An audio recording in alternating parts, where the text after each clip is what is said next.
और धन में यदि कोई श्रेष्ठ है तो वो है ज्ञान। अतः श्रेष्ठ मैं हूँ, आप श्रेष्ठ हैं या मैं, हम दोनों इस विवाद में ना पड़कर इसका निर्णय भगवान विष्णु पर छोड़ते हैं। मुझे स्वीकार है, तो चलिए। प्रणाम देवी सरस्वती। प्रणाम।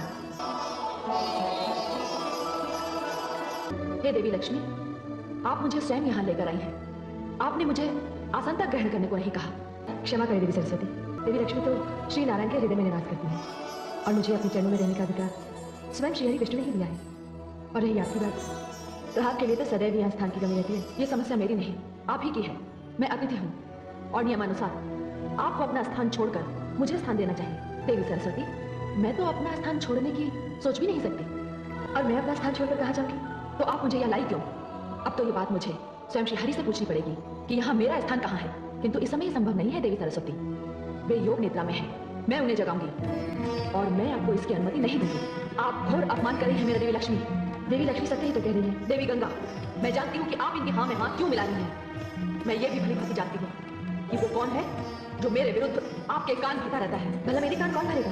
देवी सरस्वती का संकेत मेरी ओर है, मुझे पूर्ण विश्वास है। ये सरासर अन्याय है देवी सरस्वती। ये बात मैं भली भांति जानती हूँ कि आप भगवान श्री विष्णु के चरणों में स्थान पाने के लिए सदैव ही व्याकुल रहती है। देखिए देवी सरस्वती, यदि आपके मन में देवी लक्ष्मी के लिए कोई दुराग्रह है तो कृपया मुझे क्षमा करें, मुझे व्यवहार में ना लाएं। गंगे, आपको व्यवहार में लाने की क्या आवश्यकता है? मुझे, मैं स्वयं इतनी सक्षम हूँ कि अपने ज्ञान से, अपनी बुद्धि से, अपनी योग्यता से एक दिन श्री हरि के चरणों में ही नहीं, हृदय में स्थान प्राप्त कर लूंगी। नहीं देवी सरस्वती, नहीं, वो दिन कभी नहीं आएगा, और कोई कितना भी शक्तिशाली क्यों ना हो, मुझे श्री हरि के हृदय से कोई नहीं निकाल सकता। अच्छा, तो आप मुझे चुनौती दे रही है देवी लक्ष्मी।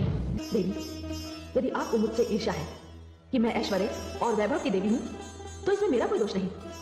यह स्थान तो मुझे स्वयं आदि शक्ति परमेश्वरी ने दिया है। अच्छा, तो बहुत अहंकार है आपको अपने वैभव और अपने ऐश्वर्य पर। जाइए, मैं आपको शाप देती हूँ।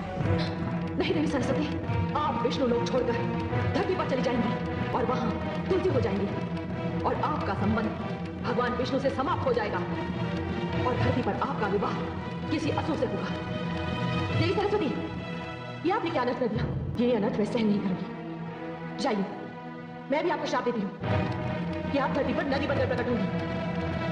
जाइए, नीचे उतर जाइए। देवी गंगे, आपने देवी लक्ष्मी के लिए मुझे श्राप दिया, तो मैं भी आपको श्राप देती हूँ कि आप श्री हरि के चरणों से निकलकर धरती पर नदी बनकर उतरेंगी और अधिक से अधिक पापियों के संपर्क में आएंगी। आप पापियों से घिरी रहेंगी। हे आदिशक्ति परमेश्वरी, ये क्या हो रहा है? आपकी रची हुई ये दो शक्तियां, देवी लक्ष्मी तथा देवी सरस्वती, आपस में लड़ रही हैं। क्यों? इसमें विचित्र क्या है?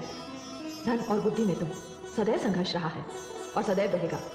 यही तो होता आ रहा है। श्रेष्ठता का ये युद्ध ना कभी रुका है और ना कभी रुकेगा।